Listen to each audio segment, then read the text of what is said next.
గడ్డు కాలంలో పుట్టిన పార్టీ, రెసిస్టెన్స్ లోంచి పుట్టిన వైరస్ లాంటి పార్టీ. ఇటువంటి గడ్డు కాలాలు పెద్ద కొత్త కాదు, ఖచ్చితంగా ఎదుర్కొంటుందని నేను భావిస్తున్నా. అయితే ఇక్కడ జగన్మోహన్ రెడ్డి గారు సుమారు 13-12 సంవత్సరాల నుంచి బెయిల్లో ఉన్నారంటే ప్రశ్నించే వ్యవస్థల భారతదేశంలో గానీ ఆంధ్రప్రదేశ్ లో గానీ లేకపోవడం దురదృష్టం అండి. ఒక వ్యక్తి 12-13 సంవత్సరాలు బెయిల్లో ఉంటే విచారణ స్టార్ట్ అయ్యి ఇంకో 15 సంవత్సరాలు నడిస్తే ఒక 30 సంవత్సరాలకు తీర్పు వస్తే అతను అవినీతి చేసినా మాత్రం అప్పుడు ఆ టైంకి అతను ఉంటాడా, ఉంటే మాత్రం ఈ లోపల కీలకమైన పదవులు అనుభవిస్తూ ఉంటుంటే దీని వ్యవస్థలు చూస్తూ ఉండి ఆస్వాదిస్తుంటే ప్రశ్నించలేని వ్యవస్థలు ఉన్నప్పుడు ఈ ప్రజలు కూడా ఇటువంటి వ్యక్తులు ఎన్నుకోవడం దాంతో దురదృష్టం అండి. తర్వాత ఇప్పుడు జగన్మోహన్ రెడ్డి గారు సెక్యూరిటీ రీజన్స్ వల్ల కోర్టుకి వెళ్ళకపోతున్నారు అంటున్నారు. అంటే కోర్టుకి వెళ్తే సెక్యూరిటీ రీజన్స్ ఉన్నాయి కానీ ఈ రోడ్ల మీద కొన్ని లక్షల మంది జనాల్లో బస్సు ఓపెన్ టాప్ జీపుల్లో వెళ్తే సెక్యూరిటీ రీజన్స్ ఉండవు. అసలు సెక్యూరిటీకి ప్రమాదం లేదా? ఇది ప్రశ్నించే వ్యవస్థలు లేవు ఇండియాలో, అది దురదృష్టం.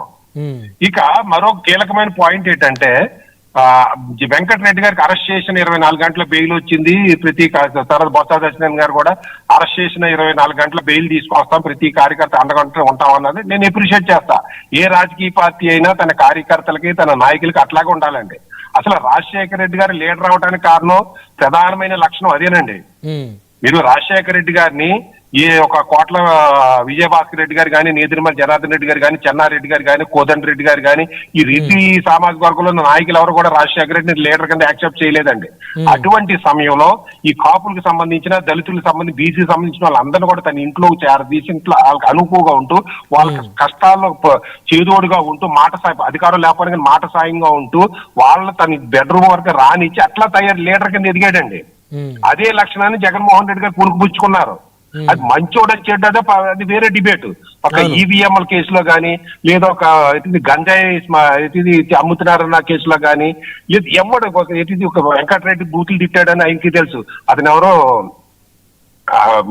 ఏసీ రూమ్ లో అరెస్ట్ చేశారన్నారు కదా, అతను అరెస్ట్ చేసిన వీళ్ళందరూ కూడా తప్పు చేశారని జగన్మోహన్ రెడ్డి గారికి తెలుసు. కానీ తన లక్ష్యం ఏంటంటే తన పార్టీ కార్యకర్తలకు అండగా ఉండాలని, నిలబెట్టుకోవాలని.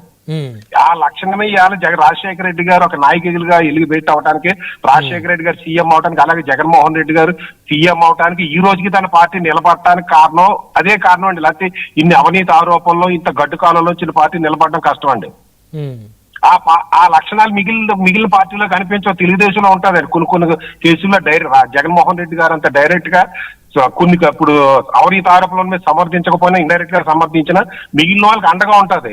ఈ లక్షణం జనసేనలో కనిపించదండి. రెడ్డి గారిలో ఉన్న లక్షణం కార్యకర్తలకు అండగా ఉండాలి, కార్యకర్తలు పెంచుకోవాలి, అందరికి వాళ్ళకి అనుకూలంగా ఉంటేనే మనకు అనుకూలంగా ఉంటుంది. ఇప్పుడు బొత్స సత్యనారాయణ గారి మీద రాజశేఖర రెడ్డి గారు సీఎం అయిన వెంటనే వోక్స్ వ్యాగన్ కేసులో డబ్బులు తీసుకున్న ఆరోపణలు వచ్చినాయి. అయినా రాజశేఖర రెడ్డి గారు పార్టీ నుంచి సస్పెండ్ చేసేలా, తిరిగి మంత్రి ఇచ్చిన ఏమయ్యా తెలియజేసాడు చూద్దాం, దానికి ఏమంటే తప్పు తీసుకుంటాడు అన్నారు. కానీ అలా నిలబెట్టుకుని వచ్చారండి రాజశేఖర రెడ్డి గారు కానీ, జగన్మోహన్ రెడ్డి గారు కానీ.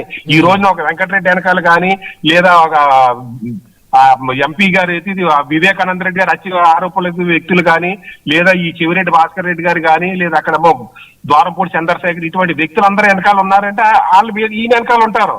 అదే జనసేన చూసుకుంటే అవినీతి ఆరోపణ వస్తే సస్పెండ్ చేశాడు అనేది తప్పించి ఒక కిరణ్ రాయలు వెనకాల పార్టీ నిలబడడం నేను చూడలేదు, ఆ వినితో కోట వెనకాల పార్టీ నిలబడడం చూడలేదు. ఇలాగ పార్టీలు వివిధ జిల్లాల్లో, వివిధ తాలూకాల్లో పార్టీలు ఎంతో మంది వాళ్ళ కష్టాలు నష్టాలు అనుభవిస్తున్నారు. వాళ్ళ వెనకాల జనసేన పార్టీ నిలబడటం లేదండి. ఆ నిలబడకపోవడం వల్ల పార్టీ ఎదుగుతులే. ఈ రోజు జగన్మోహన్ రెడ్డి గారి వెనకాల, తెలుగుదేశం వెనకాల నాయకుల బలం ఉంది కానీ ప్రజల బలం జనసేనకు ఉన్నంత బలం లేదు. జనసేన వెనకాల పవన్ కళ్యాణ్ గారికి జనబలం ఉందండి, జనాల్లో మంచి అభిప్రాయం ఉంది, మంచి బలం ఉంది. కానీ జనసేనకి నాయకుల బలం లేదు, కార్యకర్తల బలం లేదు. ఆ బలాన్ని నిలబెట్టుకోవడానికి జనసేన ప్రయత్నంతో లేదండి. ఇప్పుడు వైసీపీ కానీ తెలుగుదేశంలో కానీ అధికార నాయకుల్లో ఉన్న బలంతో నాయకులకి వీళ్ళ వెనకాల ఉండడం వల్ల, రేపు పొద్దున నాయకులు వీళ్ళ వెనకాల ఉండడం వల్ల ప్రజల యొక్క అభిప్రాయం తనకు అనుకూలంగా మార్చుకుంటున్నారు ఎన్నికల్లోని. ఆ ప్రయత్నం పవన్ కళ్యాణ్ గారు చేయట్లే. కానీ చిరంజీవి గారు నేను తప్పు చేశాను, దీని వల్లే నేను ఓడిపోయానని చిరంజీవి గారు తెలుసుకున్నారు. కానీ అదే తప్పుని పవన్ కళ్యాణ్ గారు మళ్ళీ చేస్తున్నారు. ఒక చిరంజీవి గారు ఏదైతే తప్పు చేశారో, ఒక రాజశేఖర రెడ్డి గారు ఏదైతే చేశారో, జగన్మోహన్ రెడ్డి ఏదైతే చేశారో, చంద్రబాబు నాయుడు గారు ఈ రోజుకి కూడా ప్రకటించారు, నేను వారానికి ఒక రోజు నేను పార్టీ ఆఫీస్కి వస్తాను, ఒక రోజు మా లోకేష్ వస్తున్నారు అనేది అర్థం ఏంటండి? కార్యకర్తలకు విలువ ఇవ్వాలి, పార్టీకి విలువ ఇవ్వాలి, అప్పుడే పార్టీ నిలబడుతుందని. కానీ పవన్ కళ్యాణ్ గారు మరి చంద్రబాబు నాయుడు గారి దగ్గర, లోకేష్ గారి దగ్గర తెలుగుదేశంతో పొత్తులతో ఏమి నేర్చుకున్నారో నాకు అర్థం కావట్లేదు. ఇటువంటి ఆయనలో కూడా మార్పు రావాలి, జనసేనలో మార్పు కావాలని నేను కోరుకుంటున్నానండి. ఓకే, నేను అట్లాగని ఇది చివరి ఒక తప్పు చేసిన సమర్థించమని అంటోలే.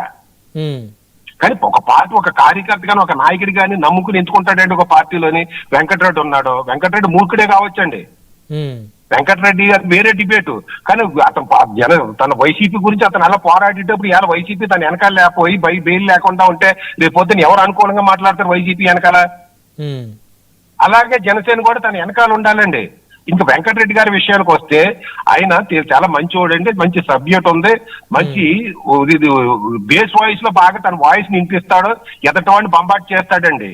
కానీ ప్రతి ఒక్కరిని మూర్ఖుడి కింద చూస్తాడు అతను. నేనే పెద్ద తెలివైనోడిని, ఎదటోళ్ళందరూ మాట్లాడితే నీకు సబ్జెక్ట్ లేదు, నువ్వు మూర్ఖుడు అన్నట్టుగా మాట్లాడే పద్ధతి కాదండి. అధికార ప్రతినిధులు అన్నవాళ్ళు తన లిమిట్స్ లో మాట్లాడకపోతే ఇట్లాగే కేసులు ఎదుర్కొంటారు. ఇవాళ బెయిల్ వచ్చి ఉండొచ్చు వెంకటరెడ్డి గారికి, కానీ కేసు కట్టుంటే 10 సంవత్సరాలు నడుస్తుంది. ఇలా 10 కేసులు తగిలితే 10 కేసులతో తిరగడం సరిపోతుంది బతుకంతా లాయర్లు మెయింటైన్ చేసుకోవడానికి. అతను రేపొద్దున ఏ పార్టీలో ఉంటాడో తెలీదు, జీవితాంతం వైసీపీలో ఉంటాడని తెలియదు కదా. వైసీపీ రేపొద్దున పార్టీ మూసేస్తే, కూటమి ఇలాగే చేస్తే అప్పుడు పరిస్థితి. నేను ఒక వెంకటరెడ్డిగా చెప్తున్నా, అధికార ప్రతినిధి అందరూ కూడా ఒళ్ళు దగ్గర పెట్టి మాట్లాడితే హుందాగా ఉంటారు, లేకపోతే ఇలాగే కేసులు ఎదుర్కొంటే రేపు పొద్దున్న జీవితం నరకప్రాయం చేసుకుంటారండి.